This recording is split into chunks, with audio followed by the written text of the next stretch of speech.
विंध्येश्वर संहिता 12वां अध्याय मोक्षदायक पुण्य क्षेत्रों का वर्णन। सूत जी बोले, हे विद्वान और बुद्धिमान महर्षियों, मैं मोक्ष देने वाले शिव क्षेत्रों का वर्णन कर रहा हूँ। पर्वत, वन और काननों सहित इस पृथ्वी का विस्तार 50 करोड़ योजन है। भगवान शिव की इच्छा से पृथ्वी ने सभी को धारण किया है। भगवान शिव ने भूतल पर विभिन्न स्थानों पर वहाँ के प्राणियों को मोक्ष देने के लिए शिव क्षेत्र का निर्माण किया है।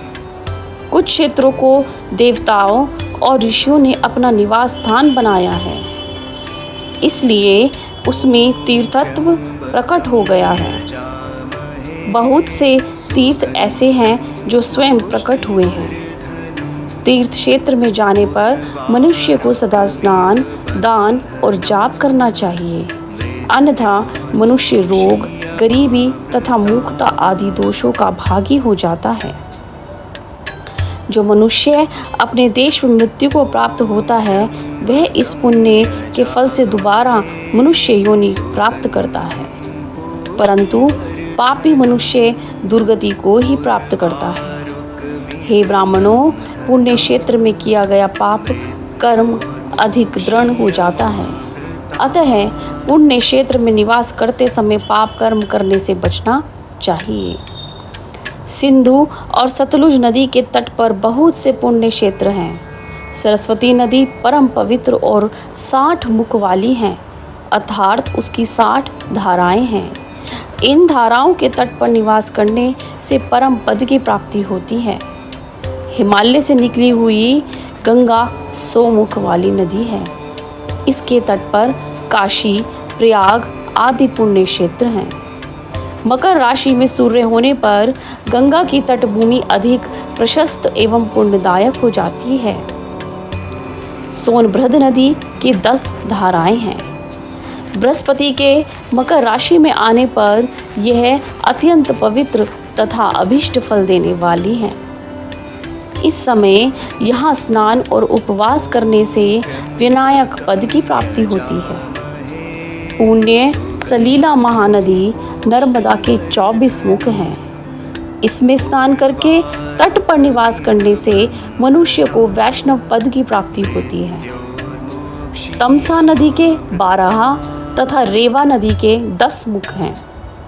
परम पुण्यमयी गोदावरी के 21 मुख हैं। यह ब्रह्म हत्या तथा गोवध पाप का नाश करने वाली एवं रुद्र लोक देने वाली है। कृष्णवेणी नदी समस्त पापों का नाश करने वाली है।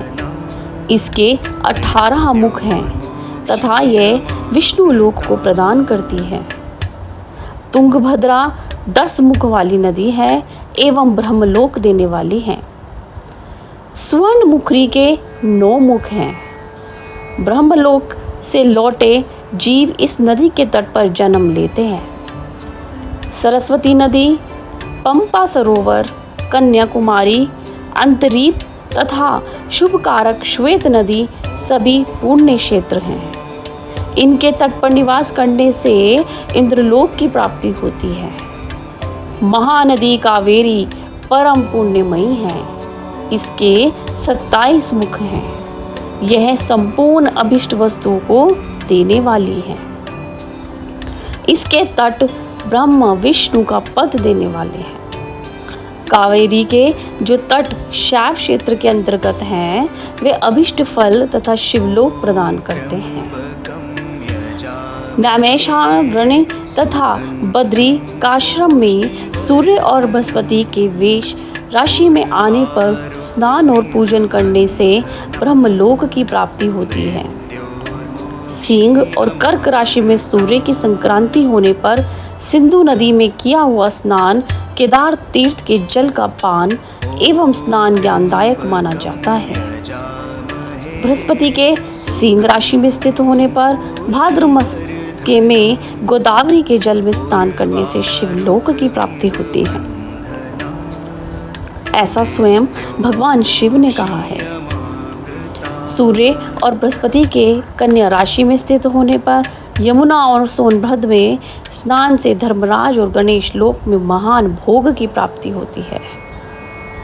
सूर्य और बृहस्पति के तुला राशि में होने पर कावेरी नदी में स्नान करने से भगवान विष्णु के वचन की महिमा से अभिष्ट फल की प्राप्ति होती है।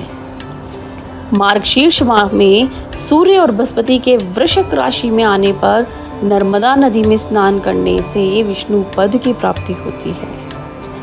सूर्य और बृहस्पति के धनु राशि में होने पर स्वर्ण मुखरी नदी में किया हुआ स्नान शिवलोक को पहुंचाता है।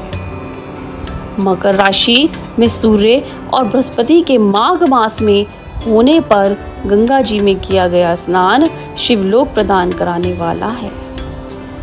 शिवलोक के पश्चात ब्रह्मा और विष्णु दोनों के मुख स्थानों में सुख भोग कर अंत में मनुष्य को ज्ञान की प्राप्ति होती है। माघ मास में सूर्य के कुंभ राशि में होने पर फाल्गुन मास में गंगा तट पर किया श्राद्ध, पिंडदान अथवा तिलोदक दान पिता और नाना दोनों कुलों के पितरों की अनेकों पीढ़ों का उद्धार करते हैं। गंगा व कावेरी नदी का आश्रय लेकर तीर्थवास करने से पाप नाश हो जाता है। ताम्रपणी और वेगवती नदियां ब्रह्मलोक की प्राप्ति कराती हैं। इनके तट पर स्वर्गदायक क्षेत्र है। इन नदियों के मध्य में बहुत से पुण्य क्षेत्र हैं। यहाँ निवास करने वाला मनुष्य अभिष्ट फल का भागी होता है।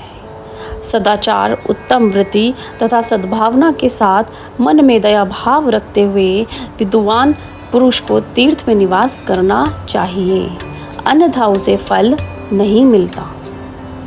पुण्य क्षेत्र में जीवन बिताने का निश्चय करने पर तथा वास करने पर सारा पाप नष्ट हो जाता है, क्योंकि पुण्य को ऐश्वर्यदायक कहा जाता है।